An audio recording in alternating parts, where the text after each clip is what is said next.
mayhem. It is bedlam.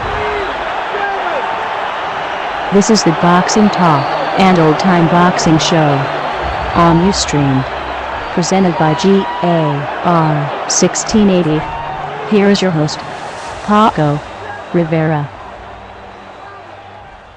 Welcome to the GAR1680 Boxing Talk and Old Time Boxing Show on Ustream. The phone lines will be open during the show, so call in anytime to offer your comments or opinions. The number is 605-215-1680, or you can now call us on Skype by finding GAR1680. It seems everyone is talking about the James Kirkland-Carlos Molina fight this past weekend, and what many are saying was an unjustified disqualification when a cornerman from Molina's team entered the ring after the bell sounded, ending the 10th round, but entering the ring before the referee could complete his count following a knockdown of Carlos Molina. Many are saying, okay, entering the ring like that was against the rules, but it was a situation that could have easily been overlooked. Anyway, let me tell you what I think would have happened if the fight had not ended in disqualification, resulting in yet another controversy in boxing. Since the fight was taking place in Texas, and given the recent history of bouts in Texas, I think Molina would have won on points had it gone the distance. But that's if Molina had survived after the 10th round.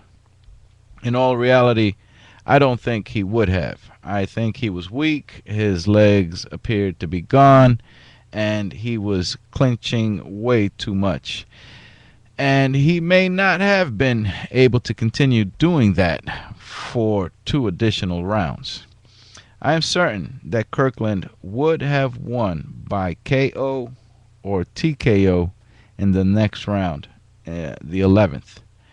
And if not, surely in the 12th. Kirkland would have known better than to leave it in the hands of the judges in Texas. So in the end, there really isn't a controversy, since I'm sure Kirkland was going to get the win eventually anyway. This is the Boxing Talk Show on GAR 1680. The Puerto Rico Boxing Commission has suspended Juan Manuel Lopez because of statements he made during the interview following the fight he lost by knockout to Orlando Salido a few weeks ago. I saw that fight and I saw the interview. And because I also speak Spanish, I didn't have to depend on the translator. Juan Ma was ranting and accused the referee of being a gambler, a man addicted to gambling, that he had made that known to everyone before the fight, and how the referee, who was also Puerto Rican, could not be trusted. And he placed all blame on his losing the fight on the referee. Let me say something about the fight itself. In the 10th round, Juan Manuel Lopez was caught with some vicious shots to the head. In the rematch with Salido, Juan Ma hit the canvas hard. When he got up, his legs were so shaky and he looked so lost that the ref had no choice but to stop it there. Now, during the suspension of Juan Ma's boxing license, the Puerto Rico Boxing Commission released a statement that they want Juan Ma to explain why he said what he said. Easy. All he has to say is that he still hadn't shaken all the cobwebs out of his head from the pounding he took while getting knocked out, and that he had absolutely no idea what he was saying. Obviously, that interview occurred a little too soon after the fight. Maybe a few days later would have been a little better for him to say something differently. I have seen reports that Juan Ma apologized for his comments on the following day and several times publicly since then. I understand that the people of Puerto Rico feel a letdown. Many had considered Juan Ma their next Tito Trinidad. The British Boxing Board has suspended Derek Chisora's license to fight indefinitely. You know, during the week following Chisora's bout with Vitaly Klitschko, I listened to many boxing podcasts, and it seemed that most of the podcast speakers were not appalled by Chisora's actions, mostly taking place outside the ring. Many said, yeah, well, everything Chisora did is nothing new in boxing. That trash talking and spitting on your opponent's face before the fight and slapping the opponent in the face during the weigh-in has happened before as a way to hype the fight. Well, I personally was not in agreement with Chisora's actions. I said during the GAR1680 show following the fight, and you can find a recording of that show on YouTube by searching GAR1680.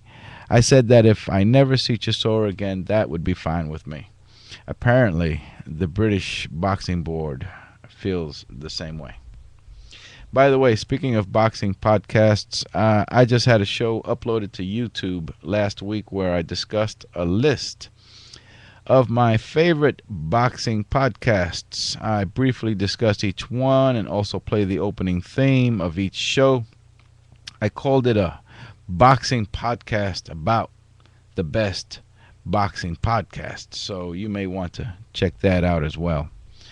In one boxing podcast, I heard an interesting question. What if Chisora had spit into the face of, say, Mike Tyson shortly after entering the ring before the fight began? I thought about that question and realized that history would have probably been made. We may have seen a knockout occurring in the ring before the bell rings starting the first round. In a GAR 1680 show several weeks ago, I said that if middleweight champion Sergio Martinez defeats Matthew Macklin convincingly, that he should take the number one spot on all pound-for-pound listings. Well, not only did Martinez win convincingly, I thought he looked spectacular. I know the pound-for-pound best fighter listings aren't anything official. Most are made for fun, it seems. Well, Sergio Martinez definitely belongs at the top of that list right now. Especially since boxing fans have been continually deprived of a Floyd Mayweather-Manny Pacquiao fight. The two fighters mostly seen at the top of pound-for-pound lists.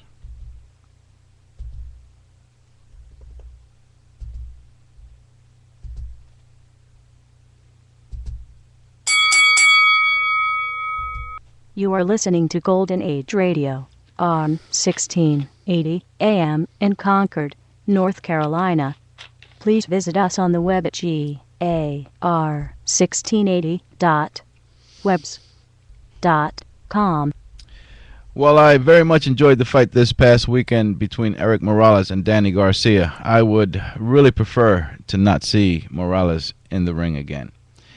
Erik Morales is one of my favorite fighters ever, and I would really hope to see him bow out now, in style, with his fans, like me, remembering him as one of the greatest fighters in history. When it is time, it's time. He did have his moments against the much younger opponent, Danny Garcia, and in the end, I was in suspense waiting to hear the judges' scorecards to know who won. I thought it was a close fight. The judges gave it to Garcia, and they were probably right. That kid was tough, and while he appeared to show a lot of respect for Morales, and while he apparently knew he was in the ring with a legend, he didn't appear to be intimidated. He battled Morales with everything he had, it seemed.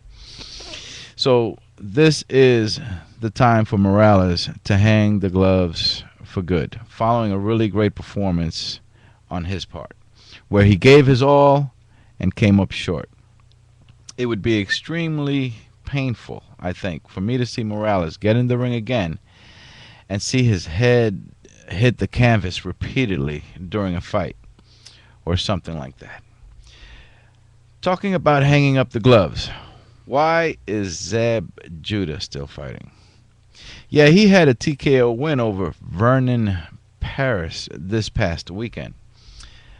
I wasn't too interested. You want to know who Paris has fought over the past year or so? A guy named Ruben Galvin, who had a record of 27 wins and 18 losses. Emmanuel Augustus, 38 wins and 33 losses. Almost as many losses as he has wins. Ramon Guevara, 9 wins and 19 losses. Yes, I didn't say that wrong. He was 9 and 19, not the other way around. Like I said, Vernon Paris, I wasn't interested. Why is Shane Mosley still fighting? He has a bout coming up on the undercard of the Mayweather versus Cotto fight on May 5th against Canelo Alvarez. Why sugar Shane Mosley? I'll tell you why. Because this is a pay-per-view event. And pay-per-view producers know that people will pay to see a name they recognize. This is mostly in regard to casual boxing fans who probably make up the biggest count of pay-per-view buys. People are paying for the name. It's as simple as that. A real sad note in the news, a face highly recognizable in boxing. I remember seeing it since I was a kid. With his fedora hat and cigar always in hand, passed away this past week. Boxing writer and historian Bert Sugar died of cardiac arrest. He was 75 years old. This is the Boxing Talk and Old Time Boxing Show on Ustream, presented by GAR1680. Okay, so let's talk about what's coming up. Hector Camacho Jr. will be fighting this Friday on ESPN's Friday Night Fights. He will be fighting Elvin Ayala. If I'm not mistaken, Ayala will be defending his title, a National Boxing Council belt. Yeah, I just learned about this title myself. Anyway, even though it's for a quote-unquote championship, the bout is scheduled for 10 rounds. And get this, it's not the main event of the evening. The main event on Friday will be Philadelphia's Hammerin' Hank Lundy with a record of 21 wins, 1 loss, and 1 draw, and 11 KOs, ranked number 4 by the WBC. Defending his North American Boxing Federation, NABF, lightweight title against number 11 ranked Dangerous Danny Williams, who also has a record of 21-1, but with 17 KOs. He is the NABF's number 1 contender. That fight is also scheduled for 10 rounds. Hector Camacho Jr. 2 fights ago, Camacho Jr. was knocked out in the first round by David Lemieux. I'm talking flat on his back, 10-count knockout. He couldn't get up from the canvas without assistance from the referee that counted him out. So this Friday, he fights for a title. It's stuff like this in boxing that makes me really happy to have a great history of the sport to look back on. Unfortunately, due to technical difficulties here today, I won't have a classic boxing video to present. Hopefully, we can complete the setup of all the equipment to begin doing that again. I am Paco Rivera. See you next time.